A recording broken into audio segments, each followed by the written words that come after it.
नमस्कार, क्लासिक किस्से में आपका स्वागत है।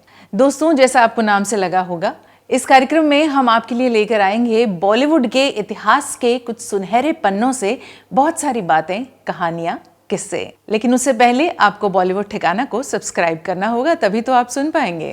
क्लासिक किस्से में आज हम बात कर रहे हैं आज के लेजेंड मिथुन चक्रवर्ती की। क्लासिक किस्से में आज हम आपको बताएंगे कि क्यों मिथुन चक्रवर्ती अपना नेशनल अवार्ड बेचने को तैयार हो गए थे। तैयार तो क्या, मजबूर से हो गए थे। हालात ने मजबूर कर दिया था।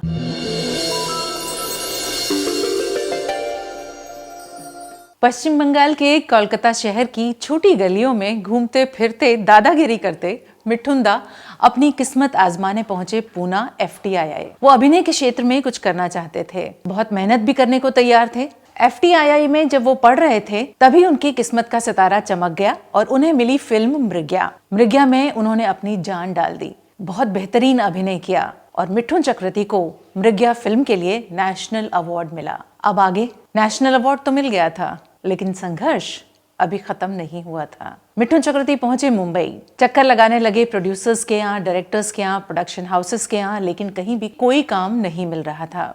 हाथ में अवार्ड था, लेकिन पेट में कुछ नहीं। कई बार मिथुन चक्रवर्ती खुद बताते हैं कि उन्होंने कटिंग चाय पीकर अपना दिन गुजारा। बहुत सी मुसीबतें आई, बहुत संघर्ष किया उन्होंने, हर जगह अपनी कोशिश की, मेहनत की, लेकिन उन्हें कहीं कुछ नहीं मिला। तो अंत में जाकर उन्होंने सोचा कि क्यों ना मैं इस नेशनल अवार्ड को बेच दूं। ये निर्णय उनके लिए जरूर बहुत ही महत्वपूर्ण रहा होगा कि किस हालात में थे वो कि उन्होंने ऐसा करने का सोचा, वरना नेशनल अवार्ड और कोई बेचने का सोचे।